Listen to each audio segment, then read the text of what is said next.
Hey dolls, and welcome back to my channel. So today I'll be showing you how I use my Coty Airspun loose powder. A lot of people are raving about this powder. They even compare it to the Laura Mercier powder, but this one is very inexpensive. I'll put the price over here. Compared to a lot of finishing powder, this is actually very cheap. This has been in the market since 1935, so this is a very trusted powder, although there's a learning curve when using this powder. So I'm going to show you how I use it, and I'm going to show you how I properly use it on my right side and the don'ts on my left side. So if you want to know how, just keep on watching. So I'm going to show you on my right side how I use the Coty Spun to work on my foundation routine, and the don'ts on the left side. So we're gonna open the powder. A lot of people actually use the puff, but for me, it always gets a lot of product. So I just put that in one side, and then I put a little powder on the cap. And then I shake it a little bit so that it's like thinly distributed and just not in one spot. So that's how it would look like. I really like this sponge because it has microfiber in it. I really love it, and that's why it's actually in my store, alldolledupcosmetics.com. And I like how it doesn't pick up a lot of product, just the right amount. So I am going to use the flatter side of the sponge. You just have to make sure that the sponge is damp and not wet. So this is how it looks like dry, and this is how it looks like damp. Like it would really increase in size. So I am going to use the flatter side of the sponge, and I am going to dip it on the cap. So I got this product, then I'm going to run the sponge over the side of the cap just to remove the excess. And you have to make sure that there's no creases on your foundation or on your concealer. So to do that, you can use your fingers to like make sure there's no creases, or use your brush just to make sure that there's no creases there, because when you stamp the powder, it would also stamp that crease. So I just stamp it like that, and then on my under eye. Now I would say that this powder is not fully translucent, so usually after this I brush the excess, but the brush already has my pressed powder that is my correct shade.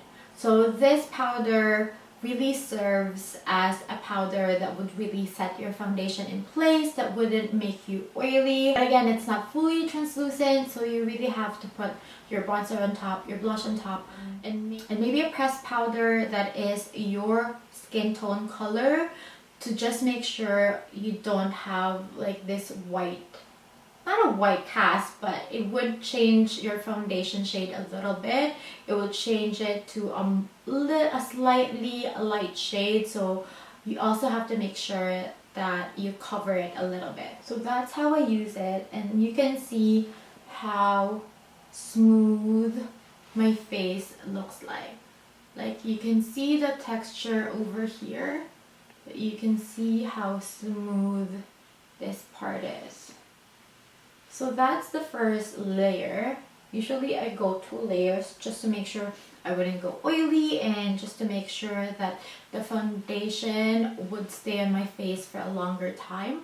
The second way I love using the Coty powder is to use a puff. This actually is from the Laura Mercier powder, but you can get a puff, I think even at the drugstore. And this is a small one, but if you can get a bigger one, it's better. I don't have my big one. I think it's in the washer. So I'm going to use the small one. So again, I'm just going to distribute the powder. So shake it a bit, and then press the puff to get the powder. And then I'm going to scrape it on the side to get the excess. And what I do with this is I fold it in half and make sure to like really distribute the powder on the puff. And then after doing that, this is actually what I use to set my concealer. like under the eyes and on the side of my nose.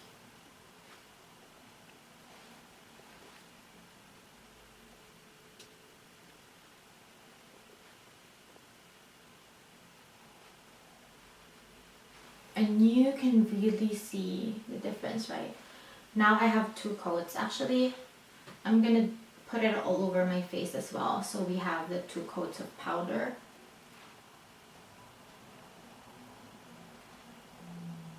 I know that a lot of people are really not liking the smell of this powder, and I agree.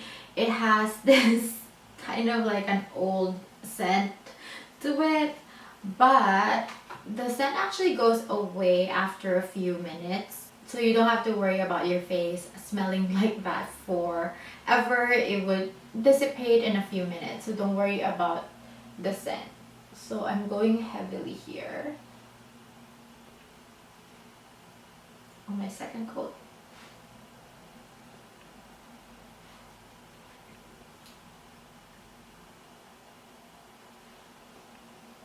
So now I have the brush, and then I'm going to dip it on a pressed powder, which is my skin tone. I already removed the powder from the packaging, but I think this is the MAC Studio Fix in NC30. So I'm just gonna remove the excess. So I'm removing the excess at the same time correcting the color on my face. Now my face color tends to be a little lighter. So this is my normal foundation, right? Now that it has a powder, it is looking much lighter. So I'm just going to use this to correct that color. And that's it.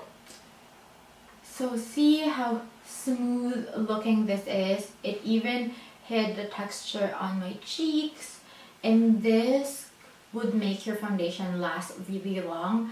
I have a very thin foundation, but this would last me the whole day.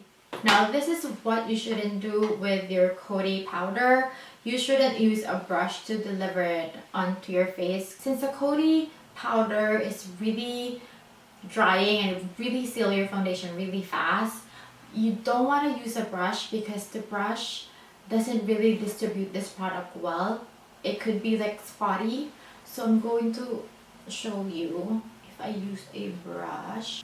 See, it wouldn't fill in the texture on my skin, and it can look cakey after a while, right? It didn't do anything with the texture, and overall it looks kind of spotty. So you can easily tell this is the brush side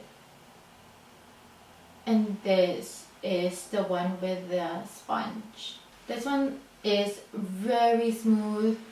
This one is very textured. So there's a big difference with that. So this powder has a lot of pros. It really seals your foundation really well.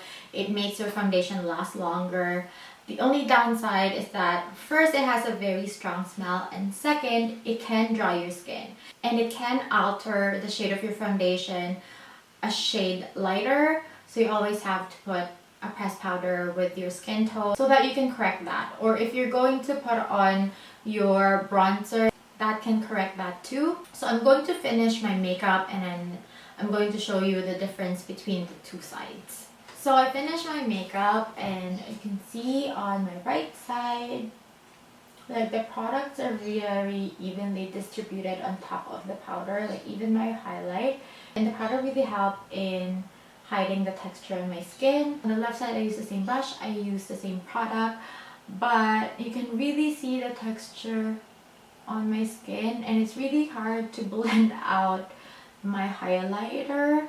I spend more time blending this out, but still, it's just how it is. So you can really tell by using a puff or a damp airbrush sponge is a much better way to apply the Coty Airspun powder. There's a reason why the Coty Airspun is a very hype-up product. First, it's very inexpensive, and second, it really does the job well. I just wouldn't recommend this to people that has very dry skin. I would really recommend this to people with oily skin, because it really would help control that oil onto your skin. But if you have dry skin, it would really show up with this powder, and this powder would dry your skin a little bit, so I wouldn't recommend that. And also if you're doing peels, so if you have a little peeling on your skin, this powder would kind of highlight that peeling. But if you have oily skin and you want your foundation to last a lot longer, this is the powder that I would really recommend for you. So that's it. Thank you guys so much for watching. I hope that you find this video helpful, and if it did, please don't forget to like this video. Please don't forget to subscribe and hit that notification bell so you'll always be updated once a new video is out. Thank you so much again, dolls, for watching, and I'll see you on my next one.